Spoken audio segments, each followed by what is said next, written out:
Inilah mereka berdua. Mari kita sambut Pak Sutri yang sangat ganteng dan sangat cantik, luar biasa. Iya.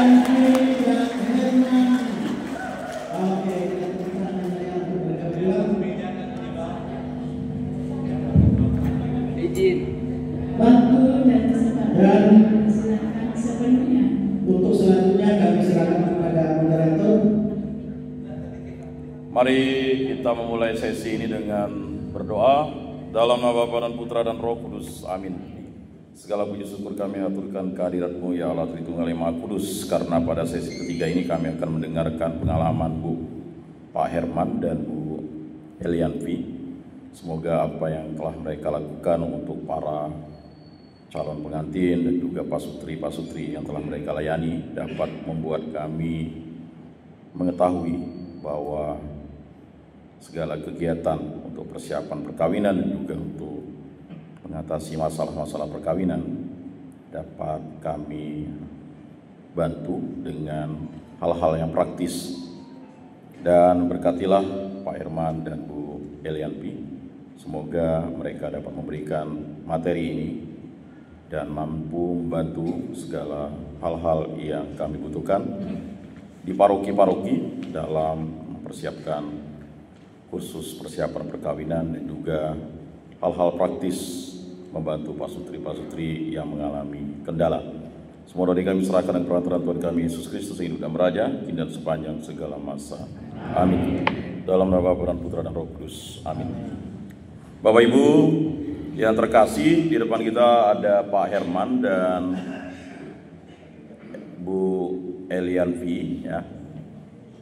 Kita tahu bahwa beliau adalah ya pendamping, motivator, guru, dan bagi angkatan 1 sampai angkatan 90 ya, kalau tidak salah ya, di Kuskupan Agung Pontianak ini, beliau adalah ya yang memberikan kursus persiapan perkawinan, artinya bersama tim dari Komisi Keluarga di Kuskupan Agung Pontianak, dan memang dengan cara mereka memberikan sesuatu yang disiplin, tegas, dan juga punya tugas-tugas ya.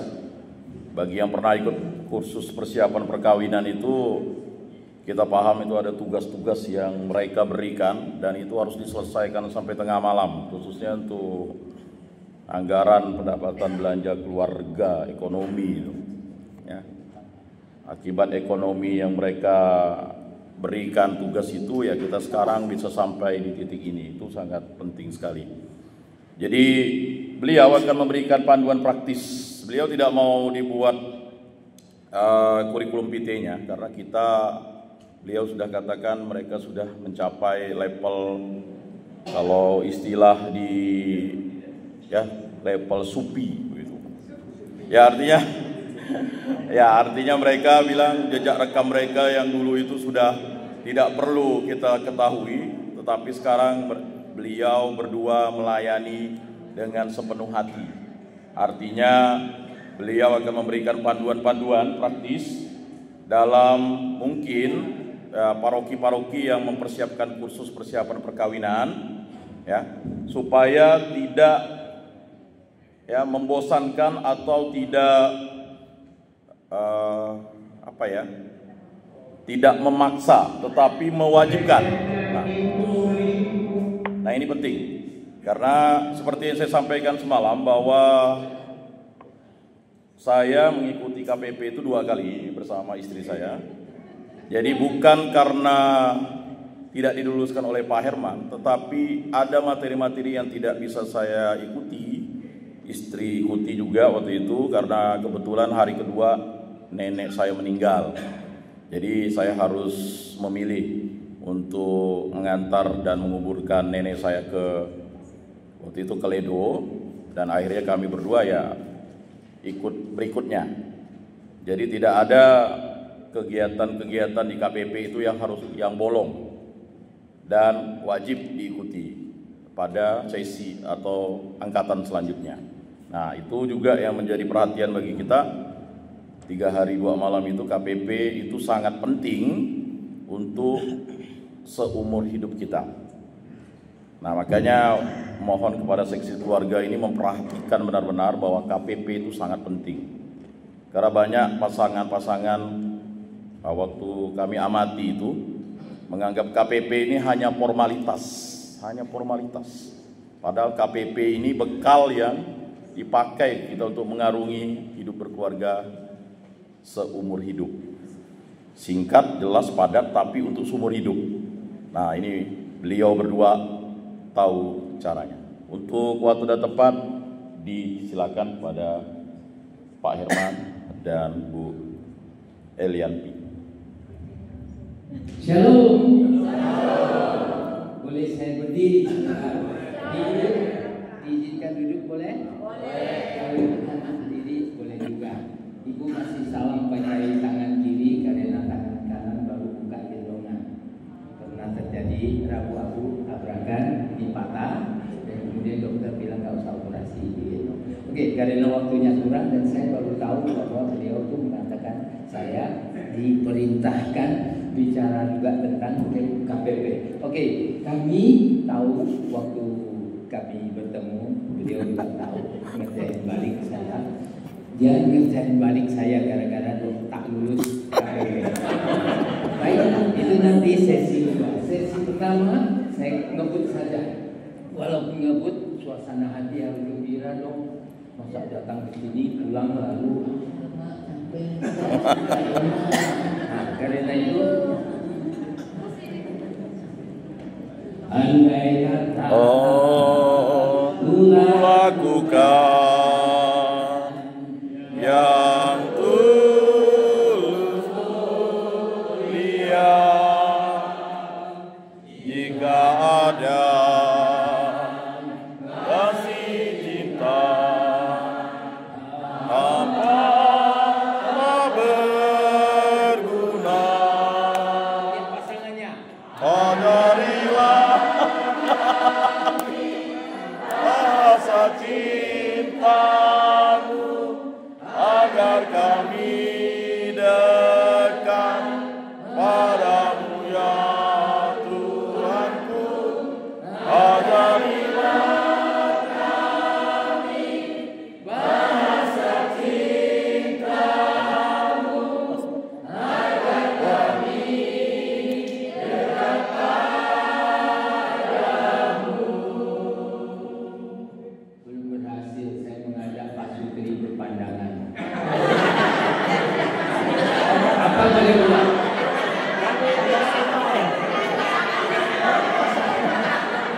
Yang ada pasangan aku tahu Pak. Pasang kemarin SKK dipasangkan bukan pasangan, tapi dia nggak memandang pasangannya. Dia HP.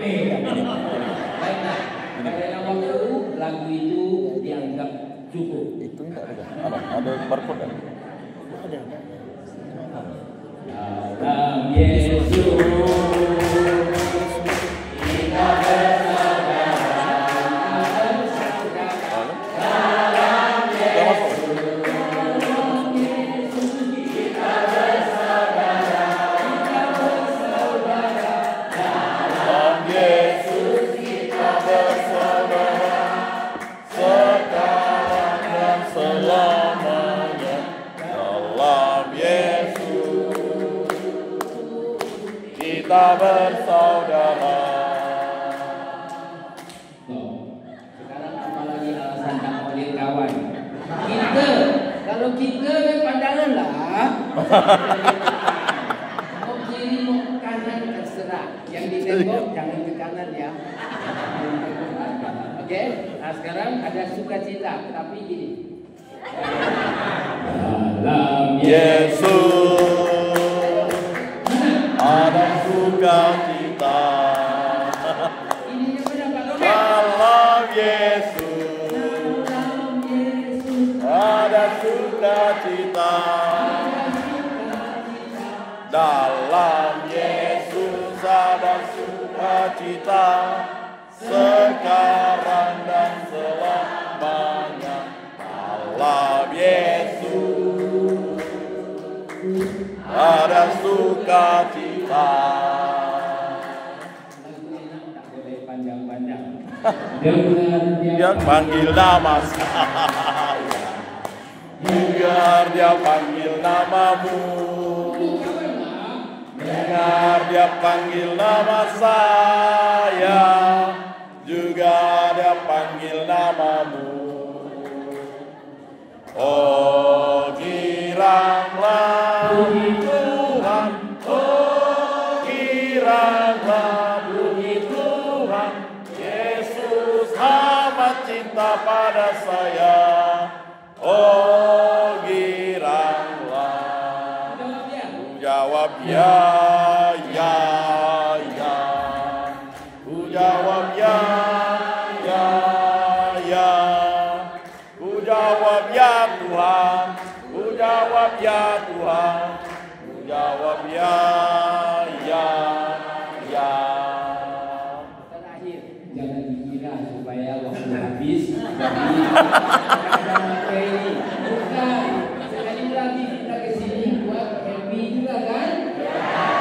Bawa pulang suasana. Semua yang kami lakukan itu adalah maaf pembekalan untuk Anda. Yang bagus boleh diterima, yang tak bagus jangan diikuti. Yang bagus berasal dari Yang Maha Kuasa, yang jelek pribadinya. Nah, coba kita belajar bahasa Inggris. Making membuat. Making melodies in my heart. Making melodies In my heart. For the King of Kings. For the Kings Of King. Making melodies in my heart. Making melody in my heart, making melody in my heart.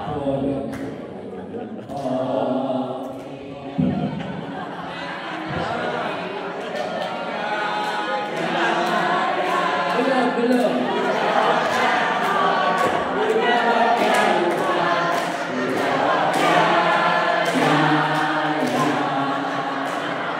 Ya, sebagai anggota DPRD, kalau DPR harus mengikuti aspirasi. Oke, selesai. Ya. In my heart, making melody in my heart, making melody in my heart. Tak nyaman bahasa orang ya. Bahasa kita ya. Mari kita bernyanyi gembira. Kita lalu memuji Tuhan. Mari kita bergembira. Apa? Mari kita bernyanyi. Mari bernyanyi gembira. Mari bernyanyi gembira.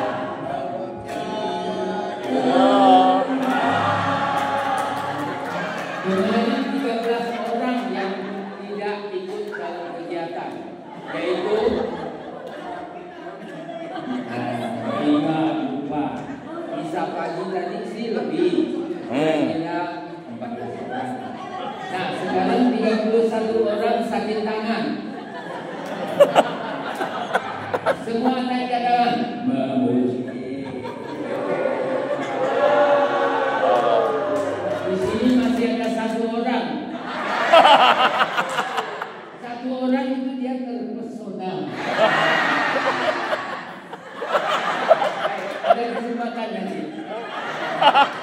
Oke, sudah siap belum? Lagunya harus dikuasai sebab nanti ada gerak-geraknya. Oke, kita mulai. Mari bernyanyi Gembira, mari gembira, mari bernyanyi gembira.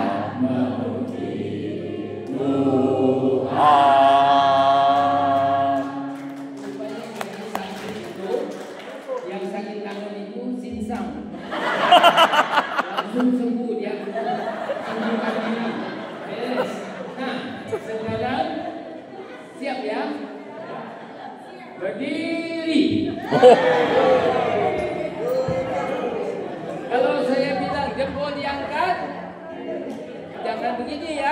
Jempol diangkat. Siap? Siap. Jempol diangkat. Siap? Siap. Mari kita Gembira, mari kita bergembira. mari menyanyi. Gembira.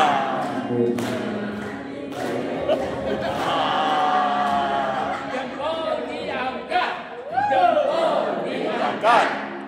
Oh, diangkat.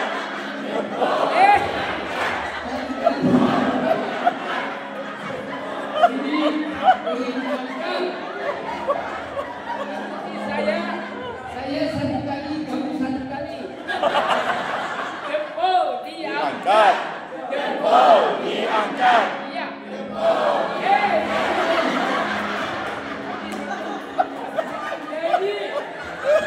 Nyanyi mulai. Jempol diangkat. Oh, diangkat. Mari.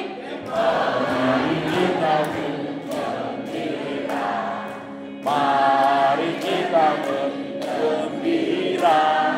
Mari kita bergembira. Tuhan Jempol angkat, diangkat. diangkat, diangkat. Mari kita bergembira. Mari kita gembira. Mari kita gembira memuji Tuhan. Angkat, angkat, angkat, angkat.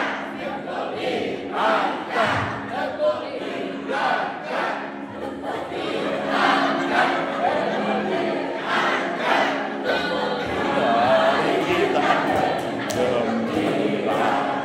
Mari kita gembira. Mari kita gembira.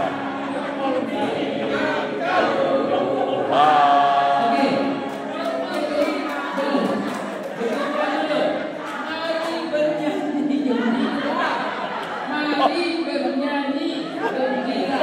Jangan salah lagi ya. Oke.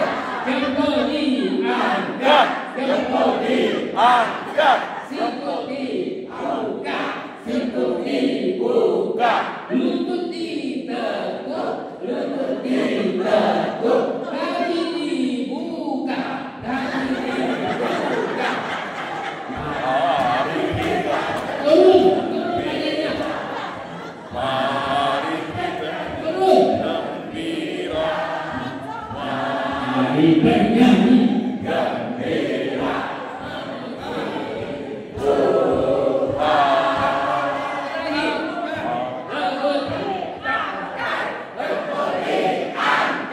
Siku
jempol diangkat, siku diangkat, siku dibuka. Saya duduklah.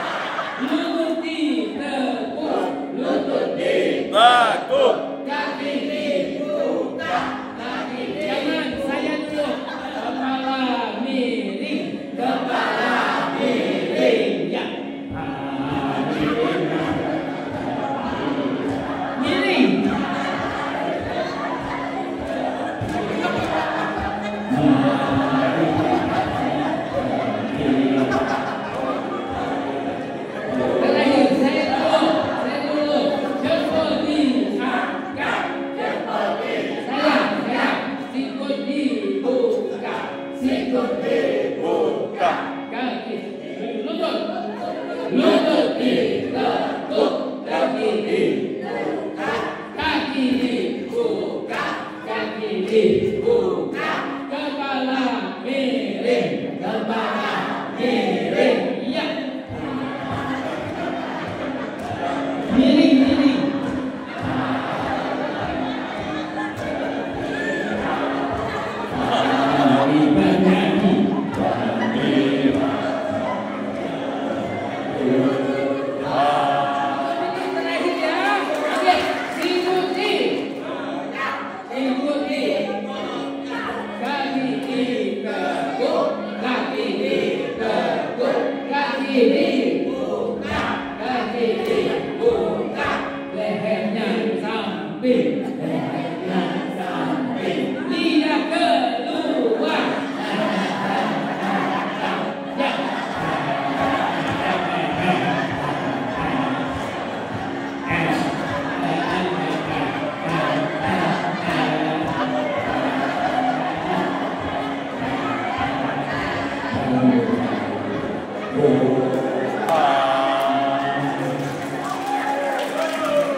Mari kita kembali ke tempat.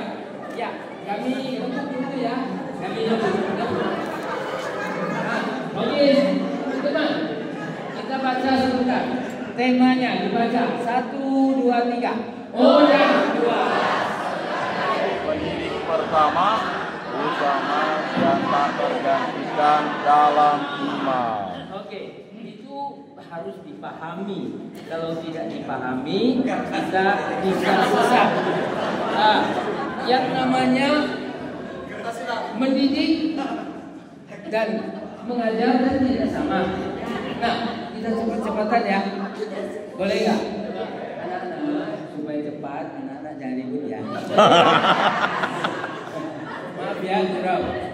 Saya berhadapan dengan itik yang sudah pandai berenang.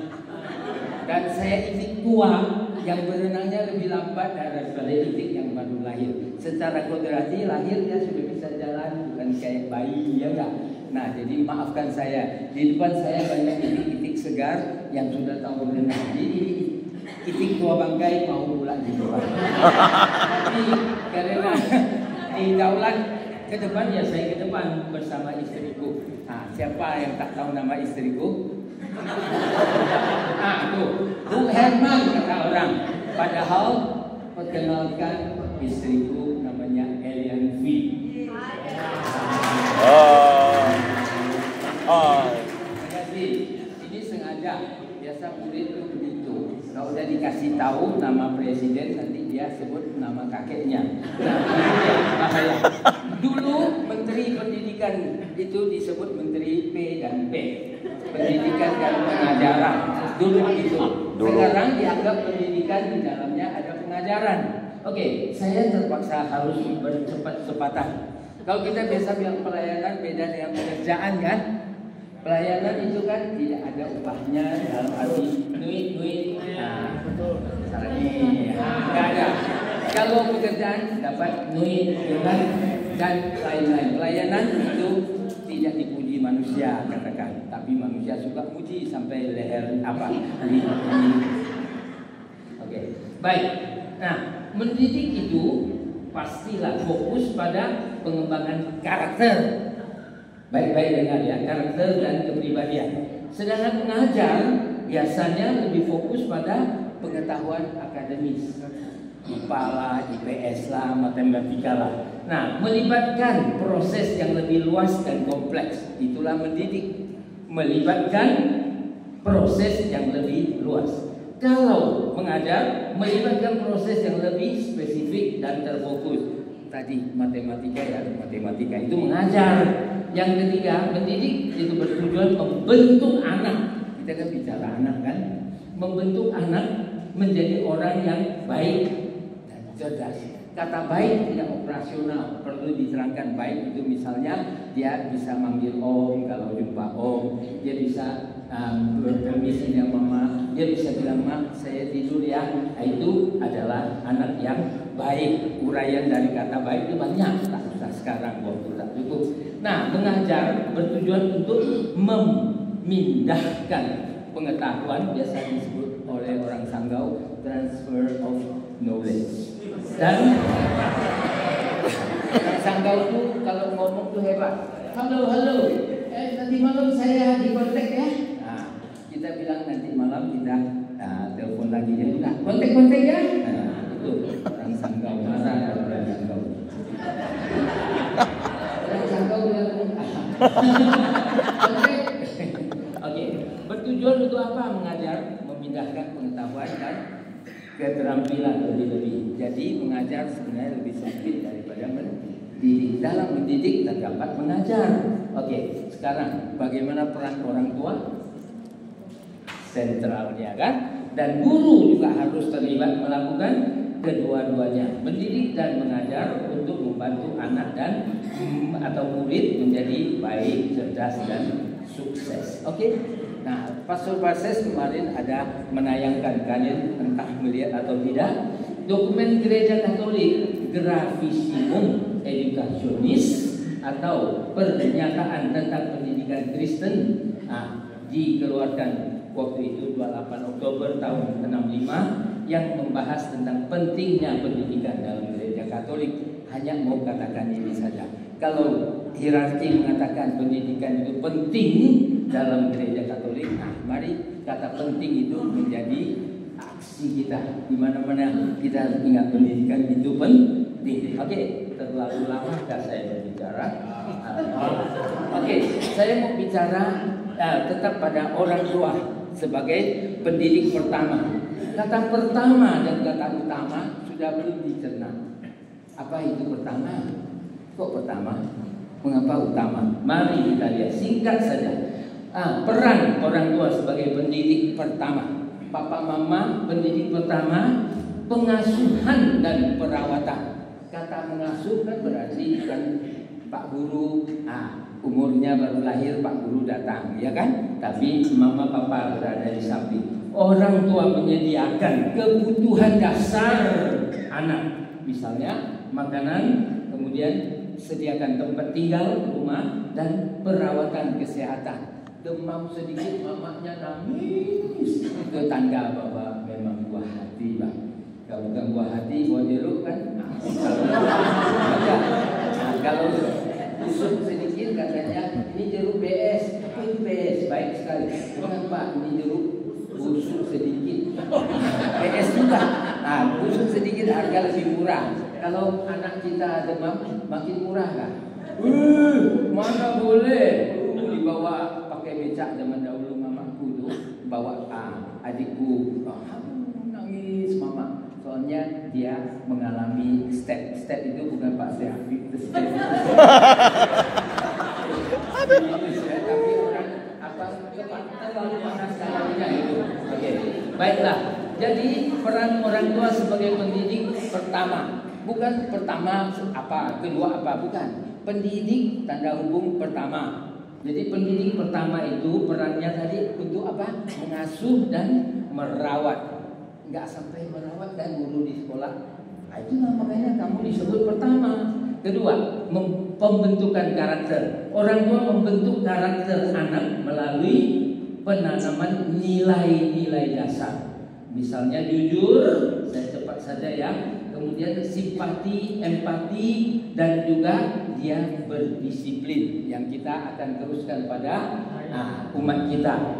Kemudian di samping penanaman nilai, pembentukan karakter yang kita ayah ibu harus berikan itu apa? Tadi nilai-nilai dasar sudah, moral ya kan? Apa yang boleh, apa yang tidak boleh, belum cukup. Yang boleh dan bisa, yang boleh tapi tidak bisa. Mari kita lihat.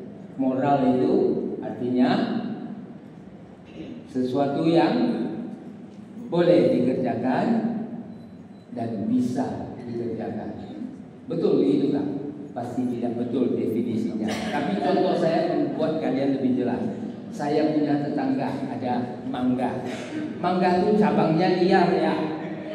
Siapa suruh cabangnya ke halamanku? Nah, apa yang terjadi? Aku bisa petik gak? Bisa. Tinggi? Tongkat kan ada. Tongkat kurang panjang. Ambil kursi tak cukup, mak kita berdua angkat. Apa? Meja. Apa? Mau ambil mangga. Siapa suruh mangganya lewat? Pertanyaan. Bisa dipetik? Bisa. Boleh dipetik? Itu lah. Boleh dipetik. Nah, jadi oke, moral itu bicara apa? Bahwa apa yang bisa belum tentu boleh. Tapi apa yang boleh kamu bisa usahakan menjadi bisa. Tapi patah tangan. Nah, itu lain cerita. Oke, kesimpulannya moral itu berbicara tentang apa yang bisa tapi tak boleh, dan apa yang boleh tapi yang mana benar?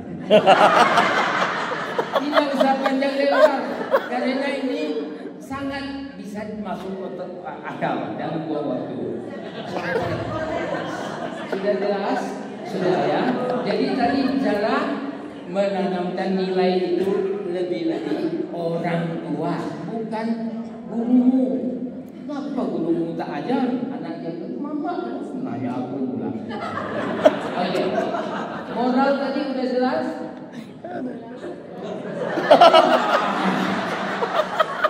Aku tidak stres. Aku buat stres. Oke. Moral berbicara tentang bisa tapi boleh tidak. Apa yang bisa Belum tentu boleh. Apa yang bisa namun tak boleh. Tak boleh. Itu moral. Coba ulangi. Apa yang bisa tapi boleh. Apa yang bisa Tapi tak boleh. Itu moral. Ajarin dong anak kita, jangan bilang nak kita tetangga coba kamu minta ya. Kalau ada tetangga coba kasih kode tepuk tangan 2 kali ya. Itu tidak menanamkan moral pada anak. Kerjasama untuk berbuat jahat. Oke. Baik. Belum habis. Tadi janji anak-anak tak ada kan? Etika. Tanamkan etika. Masa Pak D datang, Pak D disambut istrimu atau suamimu, anak baring di kamar tamu, enggak juga disuruh bangun, cepat kasih salim. Itu dia mengajarkan etika. Kemudian kalau kamu mau makan, bilang dulu dong, Pak, makan. Kalau mau tidur, Mama, wa'ud loh. Itu orang Tionghoa bilang wa'ud loh, karena orang Dayak bilang apa, aku tak tahu. Pokoknya mau tidur tuh good night kan. Orang Barat saja katanya kasih tangan kiri tak apa-apa, manggil orang tuh you. Kalau kita kan tak boleh you kan, sebut papa. Tapi orang Barat kan you kan, tangannya kiri lagi. Kalau kita tangan manis. Jangan lagi ya, tangan dua-duanya manis, Tuhan ciptakan. Jangan sini manis, nanti kalau udah besar ini pahit atau asin. Sudah, kita pentingkan, ulangi. Membentuk karakter tadi saya bicara tentang nilai, moral dan etika. Nah, bagaimana dengan agama? Ada hubungan tidak dengan moral? Ada. Buku yang terlengkap adalah kitab suci kan? Apapun ada di sana. Yang kita omongkan ini bahasa ada di Amsal. Itu banyak didikan untuk orang tua maupun untuk anak kan, bagaimana menghormati orang tua. Baiklah, kita bicara peran orang tua. Yang pertama tadi apa? Pengasuhan dan perawatan. Kedua apa? pembentukan karakter. Peran ketiga dari orang tua, pengembangan kemampuan. Bukankah orang tua membantu anak untuk mengembangkan kemampuannya? Terdiri dari kemampuan motorik, ya kan? Nah, dia main bulu tangkis pakai raket kecil, tapi diajar gini kan, bukan terus yang besar dipegang lalu tangkainya untuk pukul. Nah, kita mengajar dia keterampilan bermain bulu tangkis, itu namanya motorik. Kalau kognitif, kita bilang itu burung. Jangan dikaitkan dengan burung papa, jangan. Aduh. Itu anak harus dari yang nyata ke yang tak nyata. Burung nyata nggak? Nyata. Yang di pohon nyata ya. Nah, yang lain tidak nyata jangan diajar dulu. Pohon itu burung. Nah, itu termasuk kognitif, pelajaran apa pengetahuan. Nah, banyak contoh lain nanti tertawanya yang dibawa pulang. Emosional, apa emosional yang dimaksud? Nah, tentulah tahu nggak emosi? Orang yang emosi sambil marah, belum tentu nangis terseduh-seduh pun emosi. Jadi emosi itu ada luapan hati, Pak. Hati di sini kan? No, ini. Kenapa dia begini? Mama pingsan. Iya. Oke. Jadi orang, ya. Kita lanjut ya. Termasuk keterampilan hidup. Keterampilan hidup tak bisa diuraikan terlalu lama ya. Keterampilan hidup termasuk nggak tadi yang tata kerama, etika termasuk ya. Oke. Masa kita tidak mengajar anak, mendidik anak kita, menyuruh dia pamit kalau mau pulang dari bersilaturahim. Orang salah bilang silaturahmi, salah itu. Tanya ke Ustaz, Ustaz itu salah. Ya, yang betul silaturahim, bahasa Indonesia yang baik dan benar. Silaturahmi. Ya, rahmi itu dari rahmat, rahim. Ya, oke. Kemampuan motorik itu tadi sudah. Sekarang yang emosional ya. Tapi tadi tentang hidup bernilai-nilai. Sebagaimana tentang nilai-nilai keluarga. Berkaitan tidak dengan etika? Berkaitan tidak dengan emosi? Berkaitan. Semua berkaitan. Oke. Tradisi berkaitan juga. Pengetahuannya naik dango itu apa, ya enggak? Gawai itu apa? Tapi kalau bicara tentang tradisinya, perlu enggak kita orang tua atau tunggu orang lain kasih tahu dia tentang upacara, ada tradisi-tradisi lokal, kearifan lokal? Kita lah yang menyampaikan. Maka kita disebut pendidik yang pertama. Baik, peran orang tua berikutnya, pengenalan lingkungan. Tadi sedikit tentang burung dan pohon. Nah, ini lebih dari itu, memperkenalkan kepada anak lingkungan sekitarnya, sekaligus tentang kebesaran Tuhan sebagai Sang Pencipta.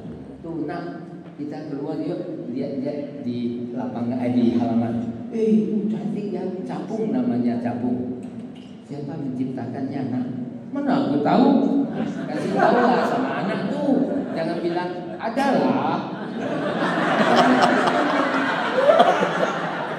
Meniadakan Tuhan kan? Nah, sedikit tentang pendidikan seks. Pendidikan seks bukan berarti untuk orang yang sudah dewasa atau tabu ya. Contoh dia bertanya, mak aku ini keluar dari mana? Kau tak keluar dari mana-mana. Dulu kecil aku dapat di tong-tong sampah.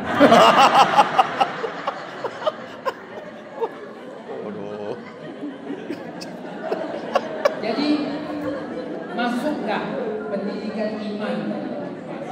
Masuk. Kenapa? Alangkah indah ciptaan. Lalu nyanyi burung pipit yang kecil. Oke. Itu kan nyanyi. Ajarkan nyanyian itu. Puji kebesaran Tuhan banyak cara. Oke. Baik. Masih ada peran orang tua sebagai pendidik pertama? Masih. Pengembangan bahasa. Nah, teman-teman tadi sampaikan bahwa mereka yang mau kawin itu, mereka betul-betul jangan membiarkan anak berucap sembarangan, ya kan? Dia ucap sembarangan diajar, mulai dengan huruf vokal.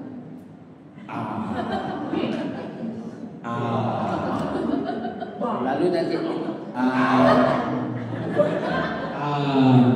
dan sebagainya. Itu salah satu. Jangan membiarkan dia ngomong salah dan kita pandai kamu salah. Ya kan? Salah malah dipuji-puji. Lalu nama yang sebenarnya apa? Jangan dibuat nama plesetan. Ya, ada yang bilang Ocha. Rupanya bukan Ocha, Rosa. Udah besar, siapa nama kakakmu? Ocha. Rosa belum bisa ya Rosa lah. Lagi lalu tak sama. Dilatih sampai akhirnya Rosa. Kalau yang binatang itu rusa. Itu masukkan. Oke. Jadi bahasa orang tua membantu anak belajar berbicara dan memahami bahasa. Jadi sorry, yang saya bicarakan ini adalah sebenarnya belum apa-apa. Baru ngomong tentang bagaimana sih kita menjadi pendidik pertama. Kira-kira kita ulangi peran orang tua sebagai pendidik pertama. Mengasuh dan merawat. 2. Membentuk karakter. 3. Mengembangkan kemampuan. 4. Mengenalkan lingkungan. 5. Mengembangkan bahasa. Aku takut berpanjang lebar, tapi memang masih panjang. Bolehkah? Boleh. Oke. Tantangan orang tua sebagai pendidik pertama apa? Sudah pasti kamu tahu, cuma tak mau ngomong, mau tes saya aja kalian. Ayo, apa tantangan orang tua sebagai pendidik pertama? Tadi kan sudah ada peranannya 1 sampai 5. Tantangan itu papa mama yang kerja. Iya, keterbatasan waktu itu kan. Akhirnya suruh siapa? Babysitter. Jangan bilang baby sister lagi ya. Sis itu adalah saudara perempuan, bukan baby sister. Baby sister yang itu pengasuh bayi. Kedua, keterbatasan pengetahuan. Kita tidak boleh melecehkan. Kita memang nasibnya malang. Ada yang pendidikannya tidak cukup tinggi karena waktu kecil kata pastor kita degil. Akibat degil, maka orang tua kita dulu berhenti sekolah, tapi dia menyesal bukan main. Tapi kalau dia masih mau sekolah nggak ada yang mau terima. Tantangan ke-1 apa tadi? Waktu. Tantangan kedua terbatasnya pengetahuan. Yang ketiga yaitu tantangan emosional. Kurang sabar bang orang tua. Ocha. Bisik. Hari ini bilang Rosa, kamu Ocha. Seminggu lagi saya bilang Rosa, kamu Ocha lagi. Udahlah. Tidak boleh putus asa. Perlu sabar. Itu tantangan. Ada orang tua yang tidak sabar kan? Ada. Banyak. Sabar kan ada gradasinya. Ada yang sangat sabar kan? Ada yang sedang sabarnya, yang tidak sabar. Kita mulai mengubah diri kita. Siapa tahu? Kalian tahu nggak? Mengubah diri menjadi sabar itu termasuk menuju kesucian, termasuk ibu apa? Iya. Dalam mendidik, ya, dari orang tua yang masih muda, berarti belum banyak pengetahuan, kan? Iya.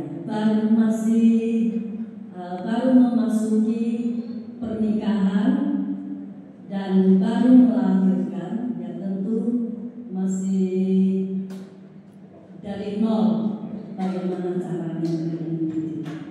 Tapi zaman sekarang banyak buku, banyak di YouTube juga kita bisa belajar. Di mana ada kemauan, di situ ada jalan. Jadi dalam mendidik kita harus mengembangkan diri. Satu prinsip yang pernah satu buku yang saya baca, berkembang bersama anak. Jadi jurus apa yang kita mau lakukan, ya kita mendapatkannya dari buku dan kita coba menerapkan. Mungkin masa muda atau masa kecil kita tidak begitu, tapi setelah dewasa kita mengetahuinya, mengetahui hal yang baik, ya kita terapkan kepada anak. Nah, itulah yang disebut berkembang bersama anak. Kita bukan otomatis menjadi orang tua yang sempurna, tapi kita berkembang, kita juga menjadi lebih tahu dan lebih bijaksana bersama anak. Sesuatu hal yang kita rasakan tidak baik, tentu kita juga mengubah diri kita supaya kita bisa memberikan teladan dan bisa menerapkan kepada anak kita. Terima kasih pelengkap. Saya mau banyak. Oke, kita simpulkan dulu. Pendidik pertama, ya, oke, kita ulangi ya, boleh? Pendidikan pertama. Tadi pendidikan. Sekarang bukan pendidik pertama, tapi pendidikan pertama. Nah, beda dong. Pendidik itu kata benda, betul? Kata benda orang kan. Pendidikan. Sini banyak guru bahasa. Nah, pendidikan pertama ialah pendidikan yang diterima anak sejak lahir hingga 6 tahun. Umumnya belum masuk SD. Kalau belum SD namanya prasekolah. Jadi prasekolah kan TK. TK tempat sosialisasi, tempat anak dititipkan untuk membantu orang tua sibuk. Dia di dalamnya berteman, bersosialisasi, belum sungguh-sungguh belajar. Nah, golden age banyak orang bilang yang paling golden, yang paling emas itu umur 1 sampai 2. Ada yang bilang 1 sampai 3. Tapi Pastor tidak salah loh. Pastor kan punya teori pendidikan yang sudah dipelajari lebih banyak dari kita awam, ya kan? Nah, itu ada usia sekolah. Dalam teologi, dalam psikologi pendidikan dan psikologi anak, usia belajar itu adalah 6 sampai dengan 7. Jadi bukan 6, 7. Cuma karena perkembangan gizi yang baik, banyak yang masuk sekolah 6 di SD. Sebenarnya itu namanya masa sekolah. Bukan cerita yang SMP ya, itu sudah pengembangan lanjut. Yang penting di SD. Nah, apa boleh buat? Teori pendidikan dikalahkan oleh gengsi orang tua.